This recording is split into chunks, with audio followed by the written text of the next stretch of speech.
हम सभी परमपिता परमेश्वर या ब्रह्मांड की दिव्य शक्ति के द्वारा प्रदत्त एक दिव्य जीवन के मालिक हैं। हम सोच भी नहीं सकते हैं कि इस दुनिया में जिन जिन चीजों को हम बेशकीमती मानकर संभाल कर रखते हैं, उन सारी बेशकीमती चीजों का अगर कोई राजा है।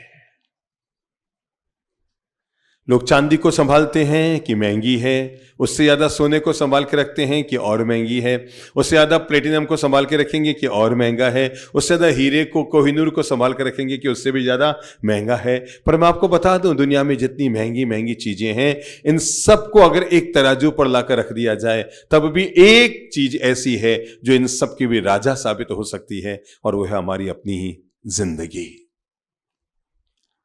ये है तो सब कुछ है। आपको पता है, आपके पति आपको रोज कहते हैं मकान तो तेरे नाम कराया है मैंने, वो जमीन आपके नाम की हुई है, आपके पास न करते 10 20 25 30 तोड़ा सोना भी है, आपके पास अपनी एक जमीन है, जायदाद है, थोड़ा एका दुका हीरा भी होगा, कुछ चांदी है, और भी संपत्ति है। इन सब की उम्र कितनी है? कभी आपको पता है? आज मैं आपको बता दूं, किसको जानना है कि उसकी पत्नी की उम्र कितनी है? मैं बता देता हूं। किसको जानना है? सबको जानना है उसकी पत्नी की उम्र कितनी है।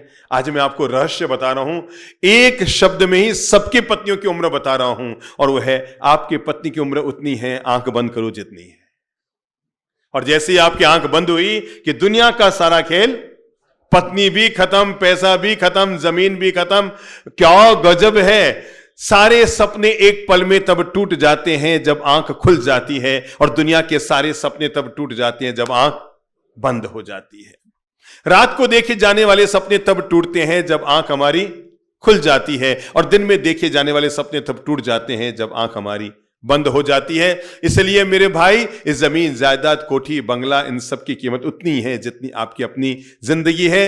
और खास बात देखो, ये हमें पता ही नहीं है कि हमारी आंख कब बंद होने वाली है। बैठे बैठे गए सब, दुनिया, सारी व्यवस्थाएं, सारी योजनाएं, सारी चिंताएं, सारे तनाव, सारे रिश्ते, सारे धन दौलत, समुदाय, सबकी उम्र एक सेकंड में खत्म। इसलिए मुझे कोई पूछे कि दुनिया में सबसे कीमती वस्तु क्या है, तो मैं कहूंगा हमारी अपनी जिंदगी है। ये है तो सब है, और ये नहीं तो कुछ भी नहीं। समझ लेना एक लाइन, ये है तो सब है, और ये नहीं है तो कुछ भी नहीं है। इसलिए पल पल जिस चीज का उपयोग करना चाहिए, बाकी कुछ बह जाए तो कोई दिक्कत नहीं, पर जिंदगी अगर आपके हाथ से बह रही है, इसे वापस लाना आपके हाथ में नहीं है। रूठे हुए देव को मनाया जा सकता है, पर बीती हुई जिंदगी को वापस लौटाया नहीं जा सकता है। पत्नी नाराज हो गई, खुश कर लोगे, पति नाराज हो गया, खुश हो गए। अरे देवता भगवान भी अगर नाराज हो गए तो यूं यूं आरती करके ओम जय जगदीश हरे करके वापस खुश कर लोगे, पर बीती हुई जिंदगी, बीते हुए समय को लौटाना दुनिया में किसी के भी हाथ में नहीं है। दुनिया में 2 तरह के स्वर्ग होते हैं। एक स्वर्ग तो सबको पता है, और वह है कि मरने के बाद हम फोटो के नीचे लिखते हैं स्वर्गीय। तो एक स्वर्ग तो वो होता है जो आदमी को मरने के बाद मिलता है, जब फोटो के नीचे हम लिख देते हैं स्वर्गीय कांतिलाल जी, स्वर्गीय शांतिलाल जी, स्वर्गीय जो भी नाम है आपका, भावना जी या स्वर्गीय कामना जी। पर एक बात तय है कि फोटो के नीचे स्वर्गीय लिखने से कोई आदमी स्वर्ग में जाता नहीं है, पहले आप समझ लो। पर मैं आपको यह बता दूं, एक स्वर्ग होता है मरने के बाद, उस पर प्रश्न चिन्ह है, जाएंगे या नहीं जाएंगे। आज मैं एक नया स्वर्ग आपके हथेली में दे रहा हूं। हम में और बाकी के संतों में यही तो फर्क है। दूसरे संत दो इंसान को धर्म का वो रास्ता दिखाते हैं जिससे आदमी अगले जन्म को स्वर्ग बनाता है, और हम इंसान को जीवन का वो रास्ता देते हैं जिससे आदमी इस जीवन को स्वर्ग बनाता है। आओ, ये जो संबोधि साधना शिविर है, ये व्यक्ति के अगले जन्म को स्वर्ग बनाने के लिए नहीं है, ये तो हर हालत में बना ही लेंगे। अरे जिसने आज का जीवन स्वर्ग बनाया, उसका अगला जीवन स्वर्ग होना तय है।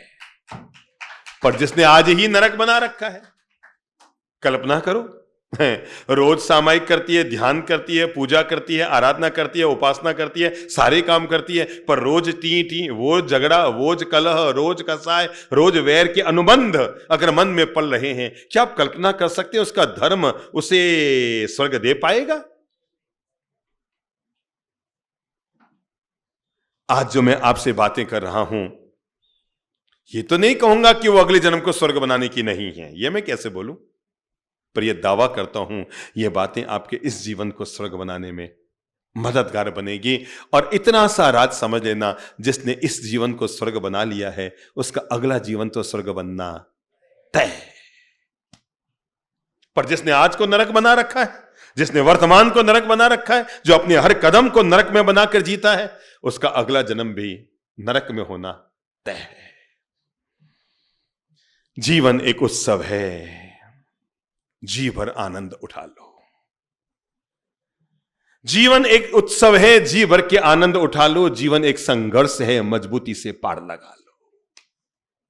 जीवन एक उत्सव है, हंसी बा, खेली बा, धरी बा, ध्याना।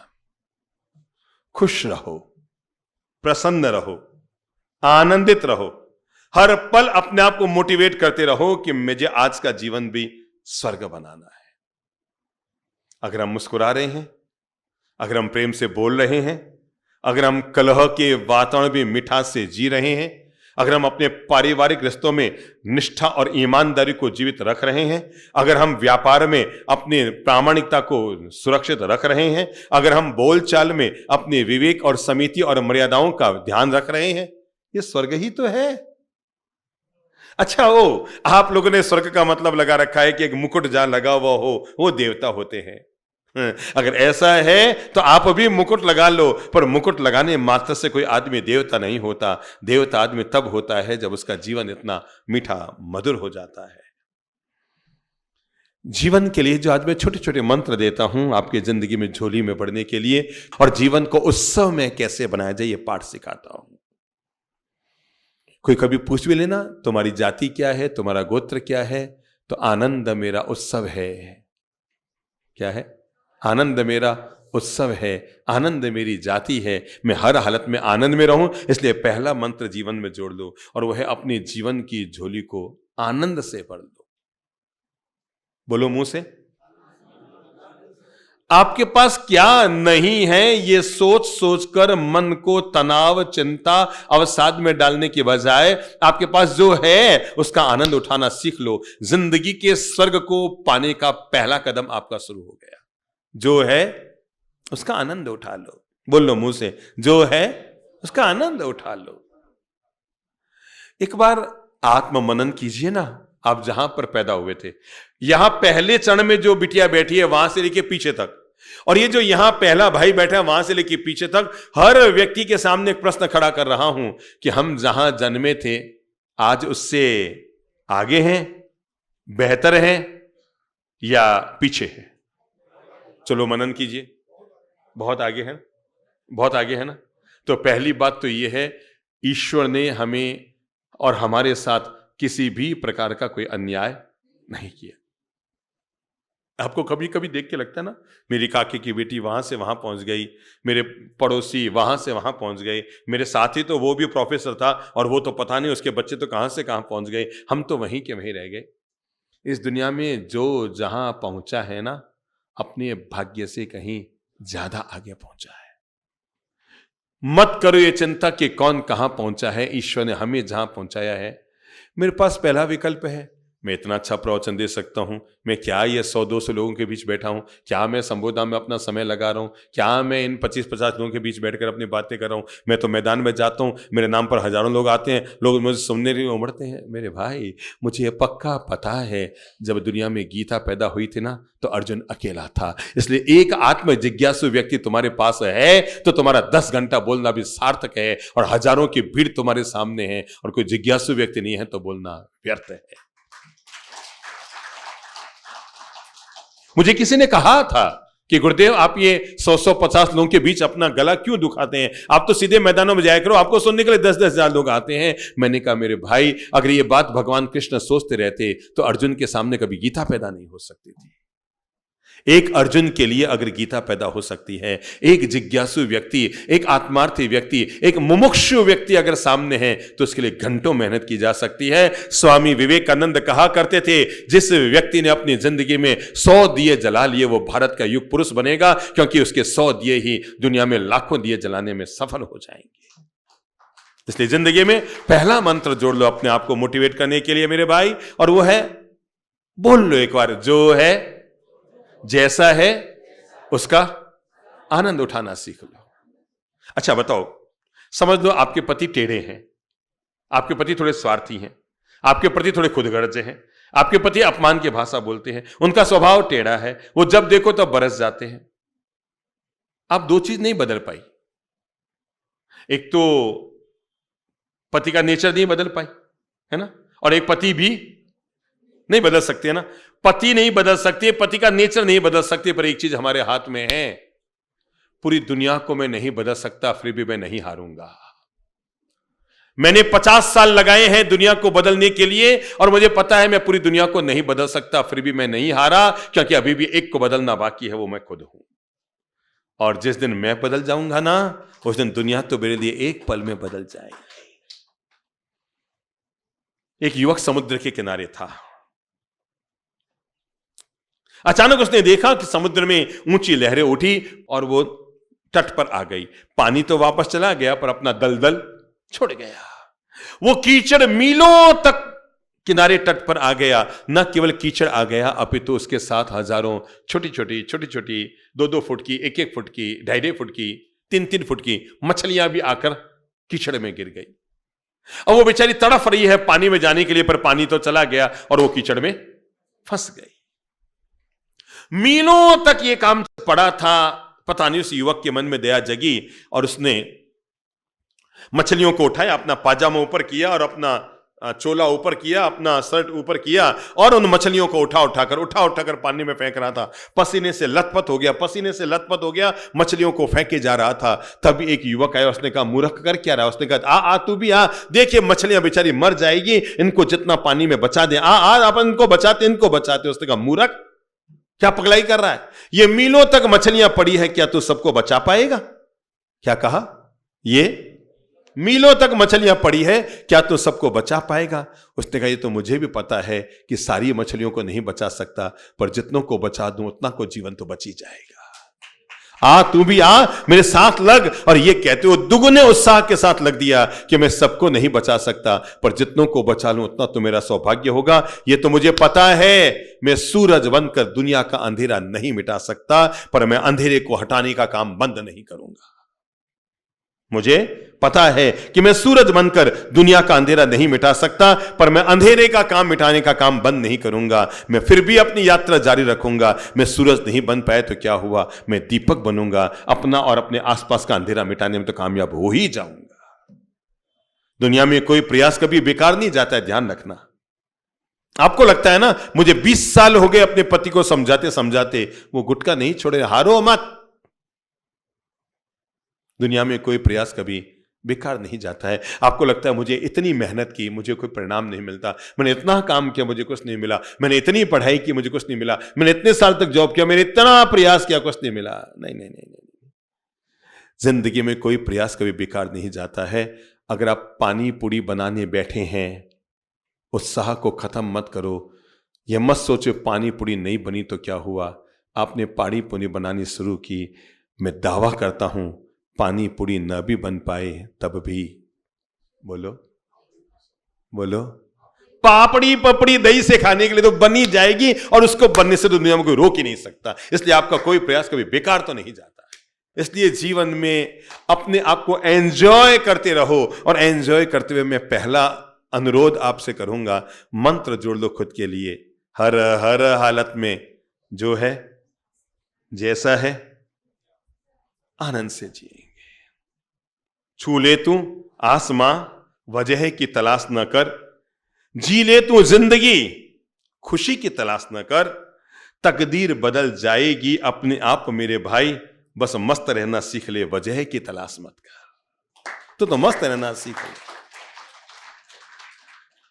कैसे रहे आनंद में कोई व्यक्ति? हम लोग एक बार पूना में थे, एक सड़क से हम गुजर रहे थे, मैं थोड़ा आगे चल रहा था, शांति प्रिय जी महाराज और चंद्रप्रभु जी महाराज पीछे चल रहे थे। तो थोड़ी दूर चलने के बाद हमने देखा कि सड़क के किनारे फुटपाथ जो था, एक नीम का पेड़ था, और उस नीम के पेड़ के नीचे एक भिखारी मस्ती से सोया हुआ था। दोपहर के कोई 1:30 बजे होंगे, और यूं मुझे लगा यार क्या गजब का आदमी है, अपन तो रात को 2 बजे भी ऐसी मस्ती की नींद नहीं ले पाते, ये दोपहर में 2 बजे भी मस्ती की नींद ले रहा है। अब मैं तो इंजरी में खड़ा था, ये बाकी गुरुजन आए, वो पहुंचे उससे पहले उसकी नींद खुल गई। महाराज नमस्ते, बाबा नमस्ते। हमने कहा अरे भाई नमस्कार नमस्कार, कैसे हो भैया? है बाबा, मजे में हूं मजे में हूं बाबा। मैंने कहा यार तू सोया हुआ था वो तो ठीक है, मैंने देखा उसका जो भीख का कटोरा था ना उसने उल्टा करके रखा हुआ था, तो मैंने कहा भाई तू सोया है दोपहर में कोई बात नहीं, ये अपना कटोरा उल्टा रख के क्यों सोता है? उसने कहा महाराज मैं 1:30 से 2:30 तक अपनी दुकान बंद रखता हूं। अब मेरी दुकान का शटर क्या है बताओ आप, कैसे बंद करूं बताओ? अब भिखारी की दुकान का शटर क्या है, यूं को यूं कर दो दुकान बंद। तो मैंने कहा दुकान बंद करके रखता हूं मैं। अरे मैंने कहा दुकान बंद करके रखते, खुली रखा कर, तू तो नींद में रहा कर, कोई आएगा कोई एक एक का सिक्का डाल के चले, तेरे तो कमाई हो जाएगी। उसने कहा नहीं महाराज मैं सोता हूं तो मस्ती से सोता हूं, लोग आते हैं एक एक का सिक्का डालकर मैं नींद हराम कर जाते हैं, मेरी नींद इतनी सस्ती नहीं है कि सिक्कों के चल के मैं नींद उड़ा दूं। अरे मैंने कहा ये तो दुनिया का सबसे अमीर आदमी है रे। अपन लोगों का रात को 2 बजे भी कटोरा यूं, और इसका दोपहर में 2 बजे भी कटोरा यूं। मस्ती किसी के बाप की नहीं होती, अपने आप की होती है। और फैसला पड़ोसी नहीं करता कि तुम कितने मस्त रहोगे, पड़ोसी तो आपको पस्त करने में लगा है, तय तो आपको करना है कि मुझे मस्त कितना रहना है। दूसरे तो आपको किस में लगे हैं, पस्त करने में लगे हैं, तय आपको करना है कि पस्त डालाने वाली दुनिया में मुझे मस्त कितना रहना है। तो मंत्र जोड़ लो, जो है जैसा है उसका आनंद उठा लो, क्योंकि ईश्वर ने आपको किसी भी रूप में कम नहीं दिया है, सभी को। आज जो अपन एक अच्छे खासे समृद्ध जिंदगी जी रहे ना, अपन सब तो कच्चे नाले कच्ची बस्ती में नाले के किनारे जिंदगी जीने के लायक थे, भगवान ने हमको कहां से उठाकर कहां पिला के रखा है। इसलिए जब सुबह आंख खुले ना, तो आंख खुलते ही पहला काम करना शुक्राना अदा करना। क्या करना? शुक्राना अदा करना। किसके प्रति? परम पिता परमेश्वर के प्रति। पहले तो सुबह उठते देखना नाड़ी चल रही है कि नहीं, एक बार उंगली यहां लाओ तो, सांस है कि नहीं, सांस है तो हाथ जोड़ो, शुक्राना अदा करो, भगवान तेरी मेहरबानी है, आज रात में कई लोगों की सांस रुक गई, मेरी अभी भी चल रही है। और जब पत्रिका भास्कर घर में अखबार आए ना, तो पहला पेज मत देखना शुरुआत में, वो तो विज्ञापन से आजकल रहता है, दूसरा तीसरे सब विज्ञापन ही भरे रहते हैं। देखना हो ना तो वो वाला पेज देखना जिसमें उठावने छपे रहते हैं। कांतिलाल जी गए, शांतिलाल जी गए, अमुकलाल जी गए, वो भी गए। अगर आपकी पत्नी का नाम भावना है तो आवाज देके कहना भावना इधर आ, तो वो कहेगा हाँ बोलो, ताली बजा। कि क्यों? अरे देख अखबार में इतने सारे लोगों का उठाने में फोटो आया है, मेरा तो आया ही नहीं, बच गया। आज फिर बोलो बोलो, बच गया। बाकी मेरी और आपकी क्या औकात थी कि जाते हुए को हम रोक लेते। इसलिए हर हालत में इस सत्य को स्वीकार कर लो जिंदगी में कि ईश्वर आपके साथ है। तो पहला मंत्र अपने आप के लिए दो, और वो है जो है उसका क्या करो? शोक नहीं, आनंद उठा लो। जो खाने में उसका आनंद उठा लो, जो रिश्ते में उसका आनंद उठा लो। किसको मिला कैसा पति मत करो, इसकी बुद्धि लगाओ। जो आपको मिला है ना, आपकी किस्मत से ज्यादा मिला है ना? आपको लगता है मेरी पत्नी ऐसी है, मेरी पत्नी ऐसी है, मेरी पत्नी ऐसी है। जिनको भी शिकायत हो ना, एक काम करना, कल सुबह ही अपने पड़ोसी के पास जाना और जाकर कहना भाई साहब आपकी पत्नी बहुत अच्छी है, आपकी पत्नी बहुत अच्छी है, आपकी पत्नी बहुत अच्छी है। वो कहेगा करम फूटा, घर पे ले जा, 7 दिन में रोता हुआ आएगा। मैं तो तेरी वाली को अच्छा मानता हूं, तू मेरी वाली को मान रहा। वो नियम है ना, दूसरी की थाली में बीबी का मामला में यही है। तो जो है आनंद उठा लो। हमारी यहां बीमारी है, किसी घर जाएंगे ना आप, सबसे पहले हैं किसी घर जाएंगे तो सामने वाला जाती है, पहला प्रश्न पूछता है भाभी जी नहीं आए? क्या नहीं आए? पहला प्रश्न ये नहीं कहता शरबत पियो, चाय पियो, जय जिनेन्द्र, नमस्कार, राम राम, जय श्री कृष्णा। जैसे ही जाएंगे और जाते के साथ क्या क्या पूछेंगे? भाभी जी नहीं आए। इस बार वो पूछे ना भाभी जी नहीं आए तो पूछ लेना तेरे क्या काम है, पहले बता भाभी जी से। मेरी बीबी से तेरे क्या काम है जो तुम मैं आया हूं मुझे नहीं पूछता भाभी जी नहीं आए? अरे तू करेगा क्या? हमारी बीमारी है जो है हम उसका आनंद नहीं उठाते। और महिलाएं भी जाएगी ना, सामने वाली जैसे आपका स्वागत करेगी, ओ पधारो पधारो शालिनी भाई साहब, हैं? और फिर क्या पूछेगी? क्या पूछेगी? अब बोल तू करेगी क्या? मेरे पति का पहले क्लियर कर, क्या करेगी, तेरे क्या काम है? पर हमारी आदत है, दुख का कारण यही है जो है हम उसका आनंद नहीं लेते, जो नहीं है हम उसकी तलाश में जिंदगी पूरी कर देते हैं। और यही हमारे दुख, तनाव और चिंता, अवसाद और घुटन का कारण बनता है, जो है उसका आनंद नहीं लेते। तो जीवन का पहला मंत्र आज दे रहा हूं। जब हमने अध्यात्म की बहुत अच्छी अच्छी बातें समझ ली है तो सीधी सादी जिंदगी की बातें समझाने के लिए बता रहा हूं। मंत्र बना लो, जो है जैसा है, जिस रूप में है, मैं व्यक्ति को, मैं वस्तु को, मैं व्यापार को, मैं परिस्थिति को उसके वर्तमान संस्कारों के साथ स्वीकार कर रहा हूं, तभी आप जीवन को सुख से जी पाएंगे। अगर आपकी धर्मपत्नी है ना, जिस दिन आप विवाह किया है या करें अब, तो उसी दिन तय कर लें मैं अपनी धर्मपत्नी को आज स्वीकार कर रहा हूं। एक अच्छी खासी धर्मपत्नी नहीं, एक अच्छा काम करने वाली सुंदर पत्नी नहीं, वो जैसी भी है उसके संस्कारों के साथ स्वीकार कर रहा हूं। और नहीं तो 6 महीने में तनाव पैदा हो जाएगा। जिस बेडरूम में कभी वो फूलों की मालाएं, फूलों की पंखुड़ियां और वो परफ्यूम और वो इत्र छिड़के हुए थे, उसी बेडरूम में 3 साल बाद झंडू बाम, लाल बाम, हरा बाम, सर्द की गोलियां आ जाएगी। प्रभु कहते हैं सहज प्रकृति प्रदत्त जो भी चीजें हैं आप उनका आनंद लीजिए। मानकर चलिए कि प्रभु ने जो चीज जहां सेट हो सकती थी, जिसको पंख देने थे उनको पंख दिए और जिनको पंख नहीं देने थे उनको पंख नहीं दिए। सोया था एक लड़का छत पर, दोपहर में बादल थे, सुनहरा मौसम था, चिड़िया आसमान में उड़ रही थी और उड़ती हुई चिड़िया को देखकर उसके मन में आया, भगवान चिड़िया को क्या तूने पंख दिए हैं, क्या हवा में उड़ रही है। पर एक बात रह रहे कर मन में आ रही है, भगवान तूने चिड़िया को तो पंख दिए हैं, भैंस को क्यों नहीं दिए? क्या चिड़िया को तो पंख दिए हैं पर भैंस को क्यों नहीं दिए? वो तो यूं सोच ही रहा था कि इतने में चिड़िया ने बीट कर दी। कहां कर गई? इधर, ये नाक और मुंह ठुड्डी, ये जो इधर का भाग है ना, ये जहां आप लिपस्टिक वगैरह लगाते हैं वो वाला भाग है ना, यहां पे आके गिर गई। और वो चिड़िया की भीड़ जैसे ही यहां आके गिरी और उसने कहा भगवान जी पता लग गया भैंस को पंख क्यों नहीं दिए। नहीं तो भी क्या आके गिरता क्या? उसको पता है किसको पंख देना है और किसको पांव देना है।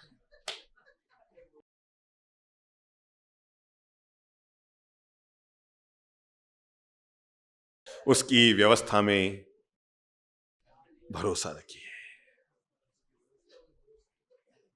समझ गए? समझ गए? उसकी व्यवस्था में भरोसा रखिए और खुद के चयन पर भी भरोसा रखिए। तय है जो लोग विवाह करते हैं या लव मैरिज भी कर लेते हैं, 2, 5, 10 साल के बाद सबके चुचुर पुचुर तुतुर कुतुर चुरचुर फुरफुर फुरफुर कुछ शुरू तो हो ही जाती है और तब एक अफसोस की कार्रवाई भी शुरू होती है मन में, मुझे वो रिश्ता मिल रहा था। लगभग शादी करने के बाद सभी के मन में आया होगा, बुआ जी ने मुझे वो बताया था, मासी जी ने वो वाली लड़की बताई थी, पता नहीं मेरे तो कर्म ही, पता नहीं मेरे तो भाग्य ही। 100-200 बार तो मन में आया ही होगा सबके, है ना? मुझे बताया भी था, बुआ सा ने एक अच्छा सा लड़का बताया था, पता नहीं भाग्य में यही, पता नहीं नसीब में क्या लिखा था। नहीं, दुख का कारण है ये। जो मिला जैसा मिला। मैं बताऊं, मैं जब 25 साल का था ना, उससे भी पहले मेरे सिर के सारे बाल उड़ गए थे। मतलब जो अभी है, 20 साल पहले भी मेरा सिर ऐसा ही था, बाल सब उड़े हुए थे। तो कई लोग आके कहते थे, बाप जी, मैं जब पूना में था तो कई हमारे जो श्रद्धानिष्ठ बहनें और भाई लोग होते थे, वो कहते थे, बाप जी आपका बचपन है अभी तो, मतलब आपसे कोई 35 साल पहले की बात बता रहा हूँ, आपका बचपन है और आप मेरे यहाँ तक के बाल उड़ गए थे। और उनका आपके कोई ब्लड में कुछ हो गया होगा, कोई गड़बड़ है, आपके तो हवा में बाल उड़ते ही जा रहे हैं, पूरा सिर साफ हो गया। और मैंने कहा, प्रभु की व्यवस्था का मैं तो आनंद ले रहा हूं, मुझे लगता है भगवान मेरा साथ दे रहा है। मैं जिस धर्म में संत बना हूं, यहां पर बालों पर कैंची नहीं लगाते, यहां पर तो बाल भी हाथ से तोड़ते हैं। मैंने कहा, ऊपर वाले ने कितनी व्यवस्था कर दी, 90% लॉस तो कर ही दिए, 10% मेरे लिए छोड़ दी, है ना। आनंद लो, पत्नी है तो उसका आनंद लो, और नहीं है तो दुगुना आनंद लो। अभाव का भी जो व्यक्ति आनंद लेना जानता है, उसके जीवन में अभाव का कभी प्रभाव नहीं आ पाता है। जो है थी तो थी का आनंद है, और नहीं है तो नहीं का आनंद है। जो व्यक्ति जीवन के प्रत्येक गतिविधि को, प्रत्येक परिस्थिति को प्रभु प्रदत्त व्यवस्था मानकर, प्रसाद मानकर स्वीकार करता है, उसके जीवन में कभी अवसाद नहीं होता है। जिसको लगता है ना उसमें ये कमी है, उसमें ये कमी है, एक बार अपना चेहरा आईने में देखना तो पता लगेगा। आदमी को क्या होता है, दूसरे की थाली में तो इल्ली भी नजर आती है। क्या इल्ली समझते हो? छोटी सी वो इल्ली ना, इल्ली, और खुद की थाली में बिल्ली भी नजर नहीं आती है। यानी दूसरे की इतनी सी कमी भी नजर आती है, और अपनी इतनी बड़ी कमियां जीवन में पल रही हो तो हमें नजर नहीं आती है। जीवन का पहला मंत्र अपने आप के लिए जोड़ लो, और वो है, जो है जैसा है, हर घड़ी, हर पल, हर क्षण क्षण जीवन में उसका आनंद लूंगा। अपने आप को मोटिवेट करते रहो। छोटे छोटे 5 मंत्र दे रहा हूं आपको, खुद को मोटिवेट करने के लिए, खुद को जगाने के लिए। और नंबर 1, जब जब मन में हताशा, निराशा आए कि मुझसे कुछ हुआ नहीं, मैं कुछ कर नहीं सकता हूं, कर सकते हैं। मैं आपको सच्ची बताऊं, अपने यहां भी बैठे हुए लोगों में कई लोग हैं जो बचपन में सामान्य बचपन जिए होंगे, सामान्य तरीके से जिए होंगे, पर उन्होंने कामयाबी हासिल की है। नंबर 1, देखो आपके सामने सीमा बिटिया बैठी है, बाड़मेर में पैदा हुई, ठीक है ना, एक छोटे से शहर में पैदा हुई। किसी जमाने में तो उसे अलग ही माना जाता था, राजस्थान का अलग क्षेत्र की, उन लोगों की बुद्धि पर बहुत ज्यादा नहीं मानते थे, यहां पर बहुत ज्यादा बुद्धिजीवी लोग होते। जिन लोगों ने खुद पर मेहनत किया ना, वे लोग बहुत चमके हैं। किसने मेहनत की है? खुद पर मेहनत की है, जिन्होंने खुद अपने आप को पहचानने की कोशिश की है, इन्होंने मेहनत की, आज देश दुनिया में नाम चला। इसलिए पहला मंत्र अपने आप को जरूर दीजिए। खुद को सुबह उठते ही मोटिवेट किया करें। एक तो सुबह जो अपन घर में, यहां तो फिर भी आप ताजगी से उठते, घर में उठते ना, उठ रहा हूं तो अरे बाबा हाय राम सुबह हो गई, नहीं नहीं नहीं नहीं, हमेशा ताजगी से उठो। जब सो तो इतने आनंद भाव से सो कि अंतिम रात है, जितनी जी भर के नींद ले लूं उतना मजा है, और जगो तो ऐसे जगो कि पहली प्रभात है, जितना उपयोग कर लूं उतना ही कम है। सो तो अंतिम रात है, मस्ती की नींद लेंगे, और जगो तो, आपको पता है इसलिए अपन सुबह उठ के कहते हैं सुप्रभातम। क्या कहते हैं? सुप्रभातम का मतलब क्या होता है? सु यानी सुंदर, प्र यानी प्रसन्नतापूर्ण, भा यानी भाग्यशाली, त यानी तनाव रहित, और म यानी मंगलमय जीवन हो। तो सुबह उठते अपने आप को पहला मंत्र दो, और वो मंत्र है आई एम द बेस्ट। क्या है? एक बार हृदय पे हाथ रखो तो, आई am the best, I am the best. बड़ा ये वो मंत्र है, जब आप अपने आप को सुबह सुबह मोटिवेट करने के लिए खुद की जिंदगी में डालेंगे ना, तो आपको लगेगा नहीं नहीं मैं कोई कमजोर नहीं हूं, पता नहीं मैं खुद ही सोच सोच कर अपने आप को हतोत्साहित करता रहता हूं, मेरे कोई साथ नहीं देता है, मेरा भाग्य साथ नहीं है, हमारी तो किस्मत ही कमजोर है, हमारे तो बच्चों के रिश्ते ही नहीं हो रहे हैं, हमारा तो जॉब भी अच्छा नहीं लग रहा है, हमारा तो मकान भी अभी तक सही नहीं बन पाया है, 4 साल हो गए कमठा लगाए, अभी तो मकान ही पूरा नहीं हो रहा है। हम बेवजह है छोटी छोटी बातों में अपने आप को हतोत्साहित करते रहते हैं। आई एम द बेस्ट, भगवान ने मुझे कहीं से कमजोर नहीं बनाया है, मैं विजेता हूं, मैं विजेता हूं, मैं हारा हुआ इंसान नहीं हूं, और भगवान ने मुझे कमजोर नहीं बनाया। हाथ लगाओ, दोनों पांव है कि नहीं? है ना? दोनों हाथ है कि नहीं? है ना? कंधे है कि नहीं? है ना? आंखें, अरे वाह बिल्कुल है, और कान सुनाई दे रहा है ना, और जबान बोल रही है ना, अरे भगवान ने सब कुछ तो दिया है, क्या चाहिए आपको? और जो मैंने बातें बताई, इस दुनिया में लाखों लोग हैं उनको वो चीजें नहीं मिली है, वो फिर भी प्रसन्नता से जी रहे हैं, और हमारे पास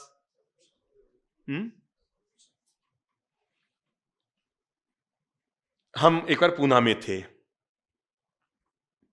एक परिवार के लोग घर के एक युवक को लेकर आए, जिसके दोनों हाथ नहीं थे, वो आईएएस की पढ़ाई कर रहा था और दोनों हाथ उसके नहीं थे। तो स्वाभाविक है, जब घर वाले लेकर आए, बैठे, उन्होंने बताया बाप जी इसके बचपन में, तो तय हम क्या उस समय खुशी जाहिर करेंगे या अफसोस जाहिर करेंगे? क्या करेंगे? थोड़ा चेहरा उतार करके हम बोलेंगे अरे भाई आपके साथ ऐसा हो गया, आपके हाथ नहीं है। उस युवक ने दुगने उत्साह से भरकर कहा गुरुदेव हाथ ही तो नहीं है। समझ में आया? समझ में आया? बोल लो, आप भी बोल लो, क्या कहा उसने? इसका मतलब बाकी सब तो है ही ना, केवल हाथ ही तो नहीं है, अब उसका क्या सोचना है? अरे मैंने ताली बजाई, मैंने कहा तेरे हाथ नहीं है, तेरे तो 1000 हाथ है।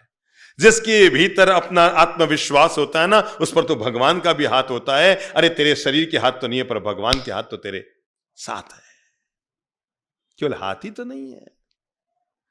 जिंदगी में जीने के 2 तरीके होते हैं। ओफो, मैं काफी अकेला हूं। बोल लो, ओफो। थोड़ा मेरी तरह बोलो ना ऐसे, ओ जिंदे हो तो जिंदे बनकर बोलो। ओफो, काफी अकेला हूं। वाह, अकेला ही काफी हूं। तय कर लो जिंदगी आपको कैसी जीनी है, ठीक है? तय कर लो, आज ही तय कर लो, मैं काफी अकेला हूं, यहीं से जिंदगी की हार की शुरुआत है। मैं अकेला ही काफी हूं, यहीं से जिंदगी की जीत की शुरुआत है। अरे ये तो हमने कल भी सुना, आज भी सुन रहे, कल भी सुनेंगे, हार के बाद ही जीत है। आपको पता है, एक दुनिया में एक बहुत बड़ी हार हुई थी। इतनी चर्चा दुनिया में किसी जीत की नहीं हुई है। एक इंसान की इस धरती के इतिहास में ऐसी हार हुई थी जितनी चर्चा भारत के इतिहास में किसी जीत की नहीं हुई, और वो थी अभिमन्यु की हार। याद करो, चक्रव्यूह में घुस गया अभिमन्यु, निकलना नहीं जानता था। पर दुनिया में किसी की जीत इतनी महान नहीं कहलाई जितनी महान अभिमन्यु की हार कहलाई, जो अकेला हजार महायोद्धाओं से भिड़ा था। जहां जिसके सामने पितामह भीष्म खड़े थे, द्रोणाचार्य खड़े थे, कृपाचार्य खड़े थे, दुर्योधन और शकुनी खड़े थे, कर्ण जैसे शूरवीर खड़े थे, पर अकेला छाती तान कर जो घुसा उसका नाम अभिमन्यु था। इसलिए दुनिया में हार कर भी जो जीत गया उसका नाम अभिमन्यु है। और सच्चाई तो यह है, महाभारत की जीत पांडवों ने तय नहीं की, महाभारत की जीत अभिमन्यु की हार ने तय की थी। कोई धृतराष्ट्र और कोई अर्जुन और कोई भीम ने महाभारत की जीत तय नहीं की, उनका जाया सपूत जिसने हार कर महाभारत की जीत को तय किया था। आई एम द बेस्ट। मैं अकेला नहीं हूं, मैं अकेला ही काफी हूं। और जब व्यक्ति इस मंत्र को जीवन में जीता है तो वह दुगुने उत्साह के साथ अपने जीवन के हर कर्म को करने के लिए सन्नद्ध हो जाता है। जीवन में जीने के लिए जो मैं आपको दूसरा मंत्र दे रहा हूं, पहला मैंने कहा जो है जैसा है उसका आनंद उठा लो, और उसमें पहला मोटिवेट करने के लिए मंत्र दिया आई एम द बेस्ट, और नंबर 2 अपने आप को मोटिवेशन दीजिए, और वो है I am a winner. I am a winner, बोल लो आई एम ए। चलो हिंदी में बोलते हैं, मैं विजेता हूं। मैं क्या हूं? विजेता हूं। मैं अपने कर्मों को जीतूंगा, मैं अपनी कमजोरियों को जीतूंगा, मैं अपने कषायों को जीतूंगा, मैं अपने भीतर में पलने वाले राग द्वेष और कामनाओं को जीतूंगा, मैं अपने जीवन में पलने वाली गलतियों को जीतूंगा, क्योंकि मैं जीतूंगा, मैं विनर हूं, मैं विजेता हूं। अगर आप तीसरा वाक्य, तीसरी बात खुद को मोटिवेट कर सके रोज, तो जरूर कीजिए, टुडे इज माय डे। क्या लगाओ, अंगुली लगाओ, या दोबारा। किसी की सांस बंद हो तो हाथ खड़ा करो। जिसकी सांस रुक गई हो, जिसकी सांस बिल्कुल बंद हो गई हो, कोई है सांस बिल्कुल बंद हो गई? चल रही है, चल रही है, चल रही है, चल रही है, तो दुगने उत्साह से बोलो टुडे इज माय डे, क्योंकि मेरी सांस अभी भी चल रही है। इसका मतलब आज का दिन मेरा दिन। भगवान कह रहा है मैं तुझे आज का दिन फिर दे रहा हूं, नव प्रभात की नई किरण से स्वर्णिम हुआ उजाला है, फिर मैं तुझे सुनहरा उजाला आज के दिन दे रहा हूं। तो उठ, कर्तव्य पे चल, अपने कार्य में सन्नद्ध हो जा, क्योंकि मैं तेरे साथ हूं। अगर अंतिम बात अपने आप को मोटिवेट दे सके तो जरूर दीजिए, और वो है ईश्वर मेरे, बोलो, खिलाफ है या साथ है? साथ है। और जब ईश्वर मेरे साथ है तो क्यों चिंता करता है कौन मेरे खिलाफ है, जब ईश्वर खुद तेरे साथ है।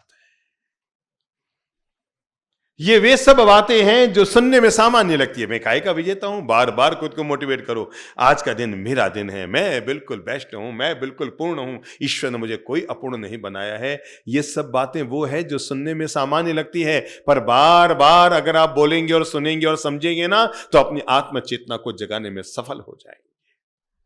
अरे महापुरुषों की वाणी सुनकर तो दुनिया के कई कई लोग अपने जीवन को बदल लेते हैं, मोटिवेशन पा लेते हैं। ये अच्छे वाक्य अगर हम बार बार अपने आप को डालेंगे तो हम भी आज नहीं तो कल इसी तरह मोटिवेट को प्राप्त कर लेंगे। जिंदगी को मीठी मधुर बनाने के लिए, उत्सव में बनाने के लिए, आनंद में बढ़ने के लिए दूसरा मंत्र जोड़ लो, और वह है जीवन के हर कार्य को प्रसन्न मन से करेंगे। किससे करेंगे? प्रसन्न मन से। हर कार्य को एक्सीलेंट कीजिए और जीवन के हर दिन को एंजॉय कीजिए। मैं जो भी काम करूंगा बेहतर करूंगा, मैं बोलूंगा बेहतर बोलूंगा, मैं लिखूंगा बेहतर लिखूंगा, मैं खाना भी बनाऊंगी अरे मैं झाड़ू भी लगाऊं ना घर में तो इतना बेहतर तरीके से लगाऊं कि उधर से कोई देवता जा रहे हो तो मेरी पीठ थपथपाई याद तो झाड़ू भी कितना बढ़िया ढंग से निकालता है, मैं झाड़ू भी अंटा संटा न निकालू। हर कार्य को बेहतर तरीके से संपादित किया जाना चाहिए। क्या करूं? बेहतर तरीके से, सलीके से करो, सावधानी पूर्वक करो। जीवन के प्रत्येक कार्य को प्रसन्न चित्त से कीजिए। समझो आप और आपके पतिदेव घर में हैं, दोपहर में 2 बजे अचानक आपके गांव से 6 परिचित लोग मिलने के लिए आए। कितना बजे? 2:30 बजे। पता नहीं है पुरुषों की ऐसी खोटी खोटी आदतें होती है, पता नहीं कहां से आ गई। अब दोपहर में 2:30-3 बजे भी मेहमानों से क्या पूछेंगे? भोजन करो सा? हाँ कर लेंगे, हमें पहले ही पता था, आप हमें जरूर पूछेंगे, इसलिए हम पिछले घर में करके नहीं आए। उन्होंने बहुत आग्रह किया था, हमने कहा नहीं, हम तो अशोक जी के घर जा रहे हैं या कांतिलाल जी के घर जा रहे हैं, हमें तो वहीं खाना है वहीं। अब मैं बता रहा हूं मेरी अच्छी बहनों, हर काम को प्रसन्न चित्त से क्यों करो? क्योंकि अगर आपने भारी मन से 4 सब्जियां बनाई तब भी बेस्वादी हो जाएगी, और दौड़कर नीचे आते, ओहो पधारो सा, बहुत खुशी हुई, अरे आज आपने भोजन की हाँ भरी। आप तो बस बैठो, मैं अभी अंदर गई, इधर आटा भिगोया, इधर पापड़ की सब्जी बनाई, बस आप बराबर पेट भर के खाइएगा। देखो साहब, बिलोने का घी अभी रोटी पे लगा के लाती हूं, पापड़ की सब्जी बना के लाती हूं, और यूं करके आपने रोटी बनाई और एक एक गर्म रोटी मुस्कुराते, नहीं ले सा, और अंतिम रोटी ये तो लेनी ही पड़ेगी, मैंने आप लोगों के लिए स्पेशल बनाई है। मैं सच क्या हूं, वो गांव जाके कहेंगे, अरे यार अशोक जी के घर पे जाके आए थे, उनकी पत्नी ने रोटी तो पापड़ की सब्जी के साथ खिलाई, पर इतनी भावना से खिलाई, इतनी भावना से खिलाई, उसका स्वाद का मजा आ गया। मजा प्रसन्न चित्त से बनाए हुए खाने में होता है, भारी मन से बनाए हुए खाने में नहीं आता। इसलिए जब भी कोई काम करो प्रसन्न चित्त से करो। अब आपको खाना तो बनाना ही पड़ रहा है, काहे को मुंह बिगाड़ते हो, काहे को चेहरा फुलाते हो? ये महिलाएं बड़ी गजब की होती है, इडली नहीं फूलती है, ढोकले नहीं फूलते हैं, चेहरा फुला लेती है 1 मिनट में। अरे यार फुलाने इडली फुलाओ, ढोकले फुलाओ, खाने का मजा भी आएगा। चेहरा फुला फुला के क्या पालोगे? कपड़ा भी धो, प्रसन्न चित्त से धो। मैं आपको कैसे बताऊं, हमारे देश के एक महान संत थे जिनका नाम था विनोबा भावे। सबने नाम सुना होगा ना। इस पीढ़ी के लोगों को पता नहीं है, पर जो इससे पहले की पीढ़ी उनको पता है कि भारत के इतिहास के गौरवमय व्यक्ति थे विनोबा भावे। आज जो हम देश में एक अलग सा मीठा मधुर स्वरूप देख रहे हैं, इसको स्थापित करने में विनोबा भावे का बहुत बड़ा हाथ रहा। तो कहते हैं विनोबा भावे के जो पड़ोसी थे उनकी पत्नी मर गई। विनोबा भावे की मां बहुत सीधी महिला थी, वो रोज अपने बेटे और अपने पति के लिए 9 से 10 बजे के बीच में खाना बना देती थी। तो एक दिन उन्होंने अपने पति और विनोबा भावे से कहा, जब बच्चे थे विनोबा, कि बेटा कल से अब मैं खाना 10 बजे के बाद बनाऊंगी, क्योंकि पड़ोसी जो अपने उनकी पत्नी का स्वर्गवास हो गया है, और मैंने उन्हें कहा है कि जब तक आपके जीवन की और की व्यवस्था ना हो मैं खाना बनाने के लिए आ जाऊंगी, आप और आपका बच्चा का खाना मैं बना दूंगी, मेरे भाई के बराबर उनकी सेवा मैं कर दूंगी। तो विनोबा ने कहा, मां तू भी कितनी बावड़ी है, कैसी है, इतना भी क्या प्रेम दिखाना, पहले हमारा खाना बना दे फिर उनका जाके बना देना।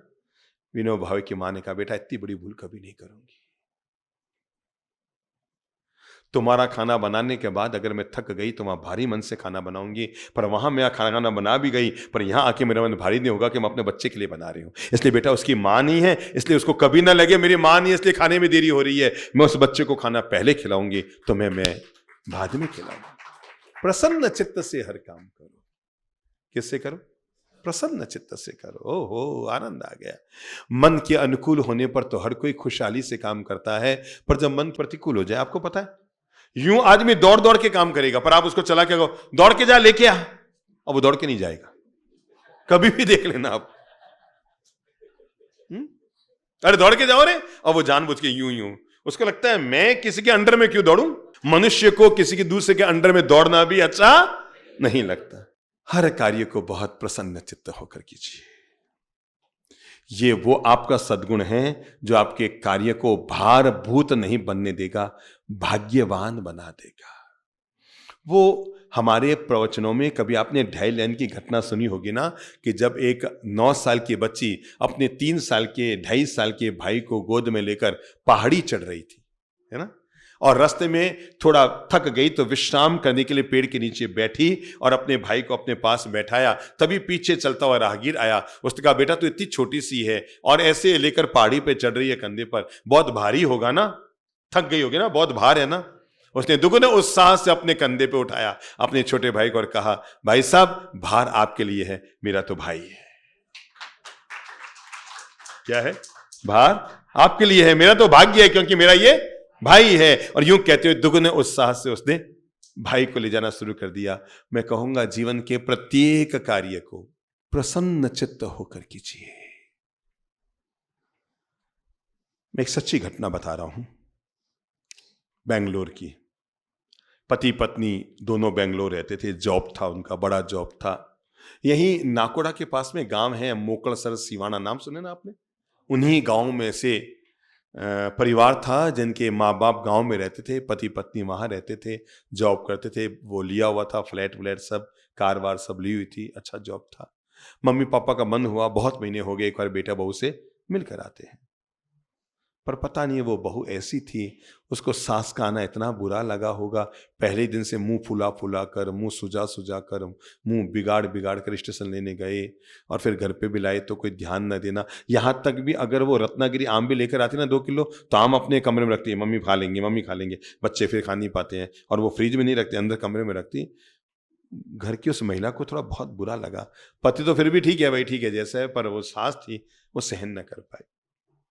उसे लगा यार अपन ने आके कहीं भूल नहीं कर दी, मतलब वो उनके लिए नाश्ता भी ना बनाए, खाना भी ना बनाए, वो बेचारी बूढ़ी सबका खाना बनाए, नाश्ता बनाए, शाम का खाना बनाए। बात तो यहां तक हो गई जब वो वापस रवाना होने लगे तो ये भी ना कर 2 दिन रुको, नीचे 4 फ्लोर तक छोड़ने भी लिफ्ट में नहीं गई, अपने रूम से यहाँ ठीक है मम्मी पापा जा रहे हो ठीक है आना फिर। उनको इतना बुरा लगा, जाते जाते सास ने सौगंध खा ली, जिंदगी में मर जाऊंगी पर वापस इस बेटे बहू के घर कभी नहीं आऊंगी। इन्होंने जिस तरह से मुझे 1 महीना रखा, मैं अब मरे इस घर में पांव नहीं देने वाली। मतलब उसने सास का रत्ती भर भी ध्यान नहीं रखा और हर बात में इंसल्ट ही करती रही उनका। संयोग के बाद उसका पीहर, हुबली के पास एक शहर है बेलगांव, इधर से जब जाते हैं बेंगलोर से पहले हुबली, हुबली से पहले बेलगांव, और बेलगांव और हुबली के बीच में एक शहर का नाम है धारवाड़। तो वो अपने पीहर आई बहू, बेंगलोर से जब छुट्टी मिली महीने भर के लिए पीहर आई। वो इतनी दुखी हो गई अपने पीहर में क्योंकि उसकी मां ने अपनी बहू की जो बातें बताई कि तेरी भाभी ने मुझे इतना तड़ दिया है, तेरी भाभी ने मुझे इतना दुखी कर रखा है बेटा, मेरी जिंदगी नरक बन गई है। पर तू भाभी से कुछ कहना मत, तू तो चली जाएगी और घर का माहौल बिगड़ेगा।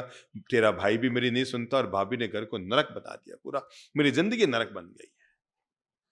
पता नहीं रात भर उसको पीहर में सोए सोए अपनी सास का हर कृत्य हर व्यवहार आंखों के सामने आता रहा। कहीं मेरा किया ही तो मेरे मां के साथ नहीं हो रहा है।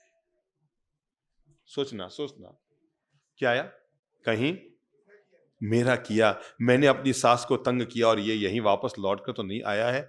और वो वहीं से संकल्प लेकर गई कि मैं आज से अपनी सास ससुर की पूरी सेवा का ध्यान रखो, उनको वापस बुलाऊंगी, उनको मन को खुशियां दूंगी ताकि मेरी माँ की जिंदगी सुखी हो सके। वो 10 दिन बाद ससुराल आई और अपने पति से कहा मम्मी पापा को बुलाना है। उसने कहा नहीं आएंगे, मम्मी बहुत दुखी होकर गई है, तूने इतना घटिया व्यवहार किया मम्मी के साथ, वो मरी नहीं आई। उसने बहुत कहा प्लीज मुझसे गलती हो गई, आप बुला लो। उसने अपने पापा को फोन किया, पापा एक बार आओ, बहुत याद आ रही है। पापा ने कहा आते हैं बेटा। मम्मी ने कहा जाना है तो आप जाओ, मैं तो मरी नहीं जाऊं, मैं उस घर की दहलीज पे पांव नहीं रखूं जहां मेरा इतना तिरस्कार हुआ। आपको जाना हो जाओ, आपका बेटा वो आपको मुबारक, मुझे उनसे कोई लेन। महीना, 2 महीना, 3 महीना, 4 महीना बीत गया। संयोग से हमारा भी बेंगलुरु में जाना हुआ। वो महिला, वो बहू हमारे पास है, उसने सारी आप बीती बताई कि बाप जी मेरी सास ऐसे आई और मुझसे पता नहीं मेरे मन में उनके प्रति बहुत ज्यादा नेगेटिव विचार बन गए थे और मैंने उनका बहुत इंसल्ट किया, अनादर किया।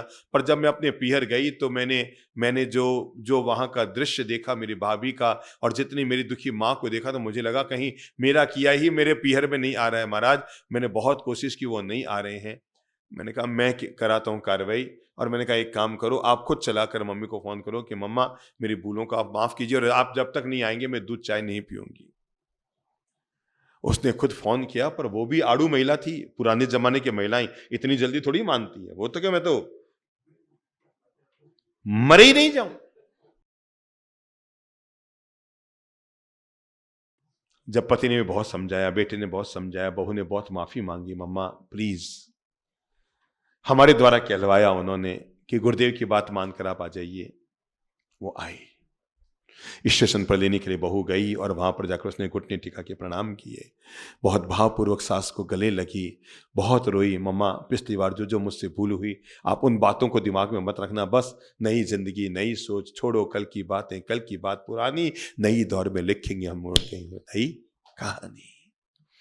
उसने अपनी सास का इतना लाड़ किया, रात को पांव दबाना, समय पे चाय पिलाना, मंदिर गाड़ी में बैठा कर लाना, हमारे प्रवचन में रोज लेकर आना और दिन में भोजन वगैरह सब इतना उत्तम भावना से उसने 1 महीना सेवा की। सास अपनी बहू के लिए रोने लगी, कहने लगी बेटा मैंने बेवजह तुम्हारे लिए मन में गलत गलत भावनाएं बना ली और बहुत मैंने बद दुआएं तुझे दे दी बेटा। आज मैं आशीर्वाद देती हूँ बेटा, तूने मेरा मन जीत लिया, तूने 1 महीने मेरा इतना लाड़ इतना प्रेम दिया है, भगवान तेरी सारी इच्छाएं पूरी करे बेटा। आज मैं बहुत खुश हूं, मुझे गौरव है ईश्वर ने मुझे तुझ जैसी बहू दी है। और जब वो गई, बहू की आंखों में झरझर आंसू आई, नीचे छोड़ने आई, स्टेशन तक गई, प्लेटफॉर्म तक गई और सासू माँ को घुटने टका के प्रणाम करके कहा माँ फिर कृपा करना, अपनी बहू को बेटी मानकर वापस जरूर आना, माँ मेरी हर भूल को माफ कर देना। हमारी प्रवचन की बातें सुन सुनकर उसका मन वैसे भी बहुत वो निर्मल पवित्र हो चुका, तो उसने सासू को प्रणाम किया। सास ने बहू को गले लगाया, कहा बेटा तेरी 7 पीढ़ी खुशी रहे। मैं आपको बताना चाहता हूं जिंदगी में कैसे हर चीज लौट कर आती है। चमत्कार हुआ उस महिला की जिंदगी में, क्योंकि कुछ दिन बाद हम भी उसी रास्ते से वही वापस उबली, वही धारवाड़, वही वो शहर, वही उसी रास्ते हम निकल कर आए। और तब उस बहू ने हमें बताया बाप जी मैं 2 महीना बाद वापस अपने पीहर गई तो मेरी माँ ने मुझे बताया बेटा पता नहीं क्या घर में चमत्कार हुआ है, तेरी भाभी ने किसकी बातें सुनी हैं। आजकल वो ललित प्रभचंद्र महाराज के प्रवचन भी रोज टीवी पर सुबह सुन रही है, पता नहीं किससे क्या हुआ है, ये इतनी बदल गई, मेरा इतना ध्यान रखती है, सुबह समय पे दूध चाय नाश्ता, रात को दूध, पाँव दबाना, सेवा करना, समय पे भोजन करना, सब कुछ करती है। वो वापस बेंगलोर हमारे पास है, आकर कहा बाप जी चमत्कार हो गया। मैंने एक शब्द मेरी भाभी को नहीं बोला, पर मेरी भाभी सुधर गई, बाप जी सुधर गई, मेरी भाभी जी सुधर गई। मैंने कहा कुछ नहीं है, तेरा किया आगे आएगा, सुख दुख है क्या फल कर्मों का, जैसी करनी वैसी भरनी। तूने इधर अपनी सास को सुख दिया, भगवान ने अपने आप सुख के दिन तेरी मां के लिए लौटाए। जिंदगी में हर चीज लौट कर आती है। एक हाथ करो तो यूं, सब अपनी अंजलि करो तो यूं, करो करो करो करो करो। और मैं आपकी अंजलि में गुलाब जल डालता हूं। क्या डालता हूं? गुलाब जल डालता हूं, 50-50 ग्राम गुलाब जल। और कुछ मत करना, पूरे इस ध्यान हॉल में उस गुलाब जल को उछालना। उछालो तो या देखा, क्यों क्या आया? गुलाब जल आया। दोबारा करो। अब मैं 50 ग्राम मिट्टी डाल रहा हूं और उतनी तबीयत से उछलना, मजा देखना डबल आएगा। मिट्टी लो लो लो, ये एक एक मुट्ठी मिट्टी सबकी झोली में डाली, उछालो या फिर गुलाब जलाया। ये जीवन का सिद्धांत समझ लीजिए। जिंदगी में हमें वो नहीं मिलता जो हम चाहते हैं, जिंदगी में वो मिलता है जो हम करते हैं। यहां हर चीज लौट कर आती है। तेरा किया आगे आएगा, सुख दुख है क्या फल कर्मों का, जैसी करनी वैसी। वो सुना होगा आपने मेरे प्रवचन में कभी, और वो यह है कि एक युवक जब बगीचे में गया और सामने अभी आम का मौसम, और वो रत्नागिरी मीठे मीठे आम पेड़ पे लगे हुए थे। दूर खड़े युवक के मन में आया आम खाऊं, मन ने आया आम खाऊं। मन को सोचने से तो आम नहीं मिलते ना, क्या करना पड़ेगा, चल के आम के पेड़ तक गया। चलने से आम नहीं होंगे ना, ऊपर चढ़ना पड़ेगा, चढ़ने से आम नहीं आएगा, हाथ से तोड़ा, हाथ तो आम को नहीं खाएंगे ना, मुंह में खाया, मुंह में तो आम नहीं रहेगा ना, कहां गया, पेट में गया।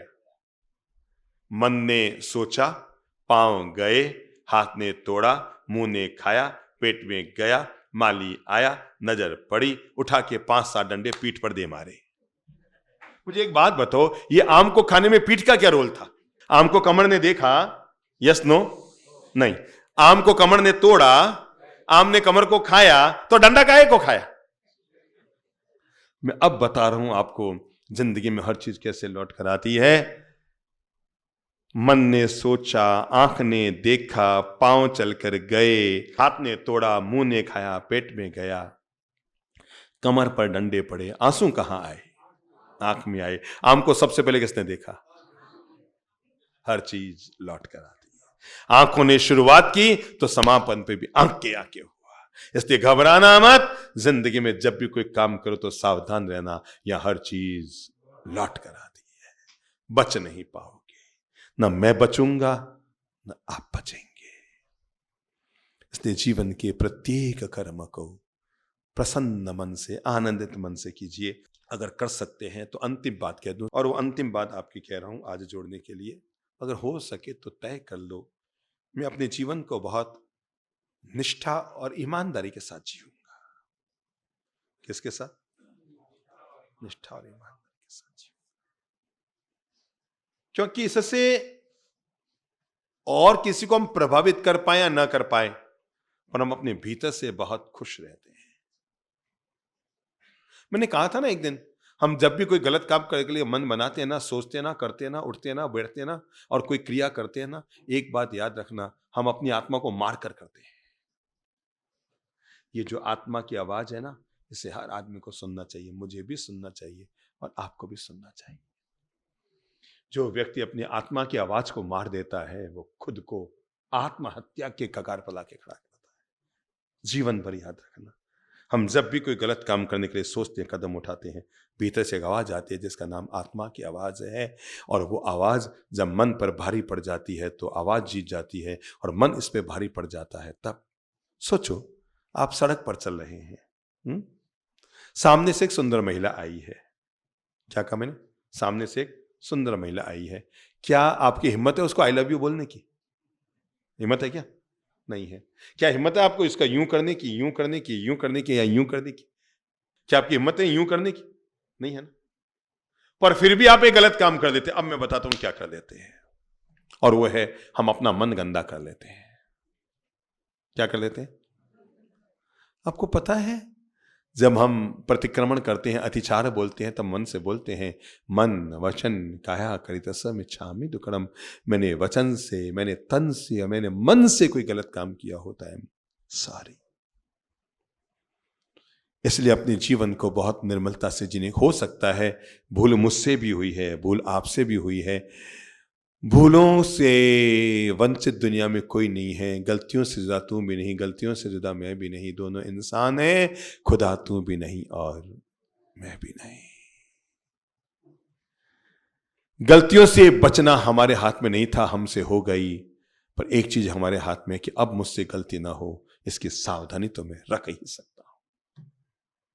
अब मुझसे दोबारा ऐसी गलती ना हो, इसकी सावधानी तो मैं रख ही सकता हूं। अपनी जिंदगी को आनंदपूर्ण, प्रेमपूर्ण, मिठासपूर्ण, ऊर्जापूर्ण, उत्साहपूर्ण जिंदगी जीने के लिए हमें अपने आप को इस बात के लिए मोटिवेट करना होगा, मैं जीवन को बहुत आनंद से जीऊं, प्रेम से जीऊं, शांति से जीऊं, प्रसन्नता पूर्वक जीऊं। मैं दुनिया का सबसे अमीर आदमी हूं क्योंकि मेरे पास ये सब चीजें हैं, और जिसके पास ये नहीं है वो दुनिया का सबसे बड़ा अमीर भी कंगाल है। मेरी दौलत है, मेरी प्रसन्नता, मेरी शांति, मेरी हर समय भीतर में उठने वाली मुस्कान, ये सब मेरे जीवन की दौलत है। दुनिया में दो तरह के अमीर लोग होते हैं। एक वे होते हैं जिनके पास सोने की चैन है, एक वो है जिनके नसीब में सोने की चैन है, एक वो है जिनके नसीब में चैन से सोना है। तय कर लो अमीर ज्यादा कौन है, सोने की चैन वाला या चैन से?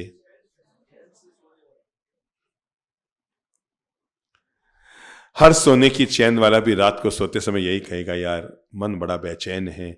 भले ही गले में चैन है पर फिर भी मन बड़ा बेचैन है। क्यों? क्योंकि सोने की चैन तो पास में है पर चैन से सोना नहीं है।